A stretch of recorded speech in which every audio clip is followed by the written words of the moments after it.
This is part 2 of my continuing monologue about the Muslims of India, the minorities, how they enjoy special rights in India. Here we go. We have to take a look at some of the acts that have been passed over the years. In fact, some in the majority community, that is the Hindus, they say that the Modi government panders more towards the minorities than even the predecessor, such as the UPA government. The government exercises little or no control over mosques, but it controls all Hindu temples. In southern Indian states, temple collections become part of the state government treasury. This is not the case for mosques and churches. The government funds religious education of Muslims in madrasas. That is, Muslim theological education is accepted by the University Grants Commission, while Hindu theology departments are debarred by the UGC. There are master's programs in Christian studies at the University of Madras. No such programs exist for Hindu studies. This is distinct from theological studies. Well, one can say that, well, we have Vedic universities for Hindus. No. Vedic universities are different. They are the study of Vedas. They've already been there. All they do is bhashangam, or that is called as interpreting what is written in Vedas, because there are several words in Sanskritam or Sanskrit which mean different things based on the context around which the words are woven. Muslims in India can legally marry 4 times. Yes, 4 times. You can have 4 Michelles if you want, Mr. Obama. Well, Michelle might object, but that's a different matter. I'm saying you about the possibilities. And Hindus only once.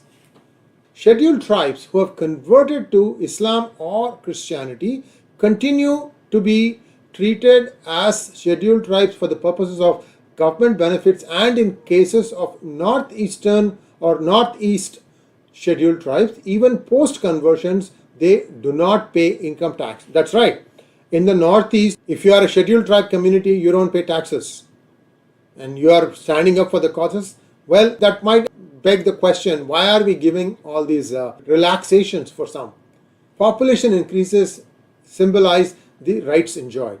In 1951, the total population of India was 36.11 crores, of which the Indian religions were 31.49 crores and Muslims were 3.77 crores. And Christians were about 0.84 crores. Now, fast forward 50-60 years.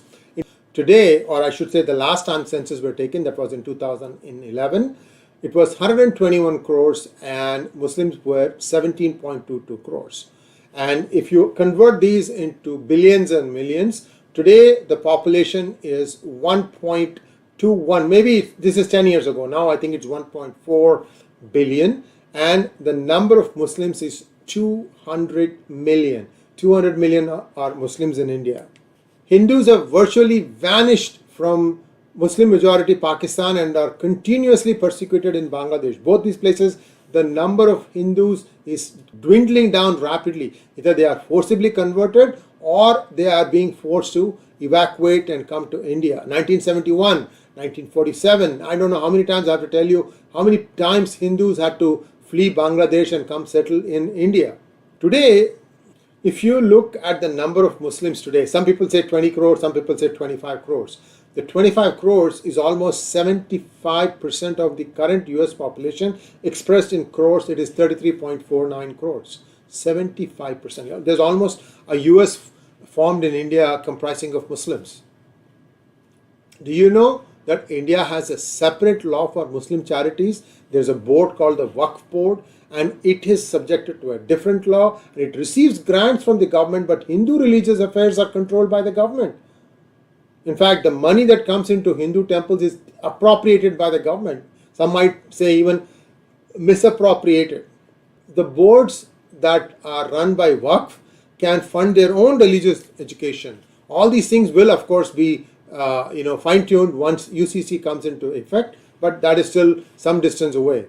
Indian government provides scholarship to minorities, primarily Muslims. In the academic year 2021 and 22, pre-metric, that is before high school, it is 1,329 crores. Post-matriculation, that is post-high school, 469 crores.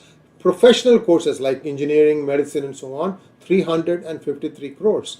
And I can go on. You can read from the screen how the numbers have gone up significantly under the Modi administration.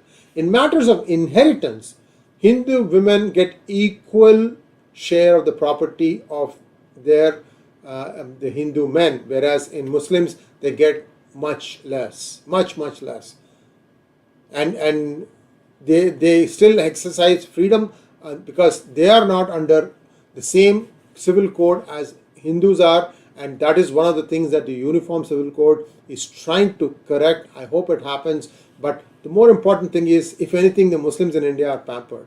They are allowed to have 17th century laws in a 21st century world. Think about that. The personal laws of Hindus were reformed in 1955. For Muslims, no, never, not yet. I hope that UCC kind of makes everything standardized, because the Christians don't mind being tried under the Uniform Civil Code that is applied to Hindus. It's only the Muslims that have a problem. Why do they have a problem? Somebody can explain to me why.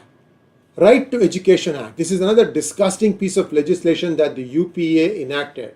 Basically what that means is those institutions, educational institutions that are run by the minorities, that is Christians and Muslims, do not have to admit any of the majority community.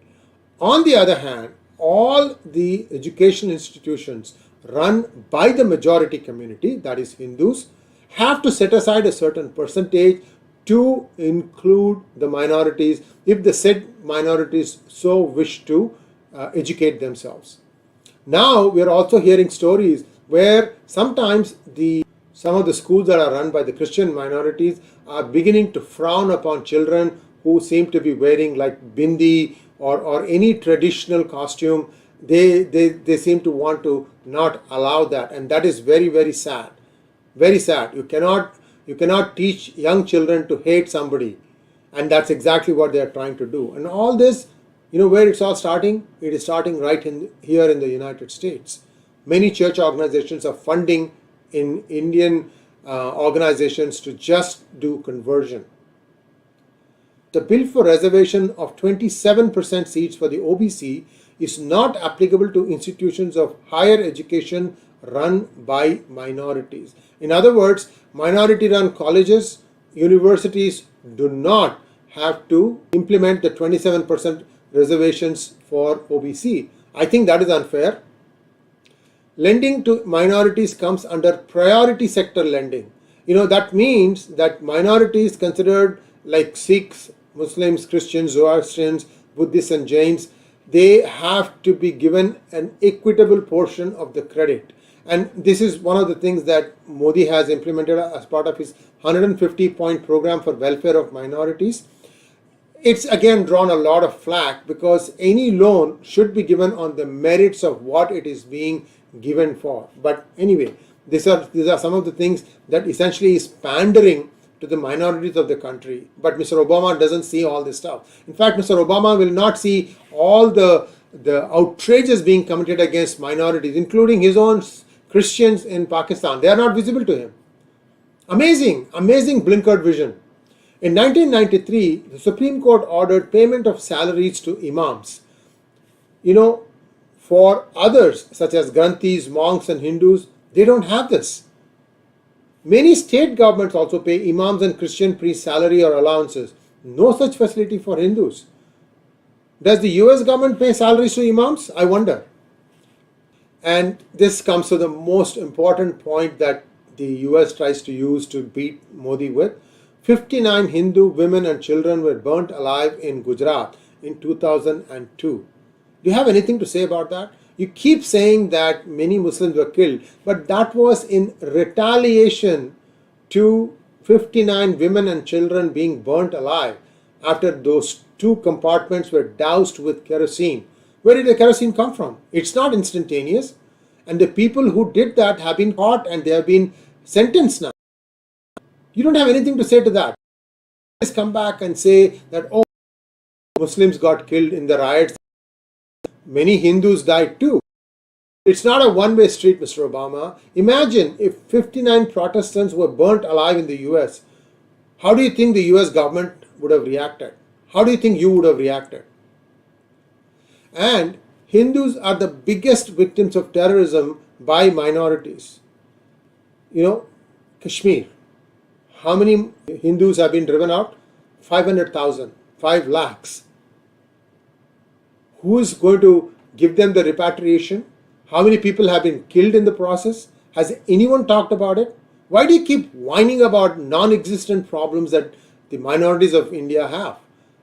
You have to look at it in a balanced way. If you think that you are the leader or you were the leader of the free world, then act like one. Be fair. Call both sides. Just like Israel has the law of return for Jews worldwide, India's Citizenship Amendment Act only provides for persecuted Indics, Hindus, Buddhists and Sikhs and Christians from neighboring Muslim majority countries to take refuge in India. Just like there is one Jewish country in the world, there is just only one India for Indics. Now we are seeing some state governments going the extra mile to satisfy their minorities. For example, the recent Karnataka government has set aside 100 crores for State Christian Development Corporation, a loan of 1 lakh to minority students at a 2% interest rate. The going rate is 8%. 40,000 work properties are to be developed with 50 crores of grant.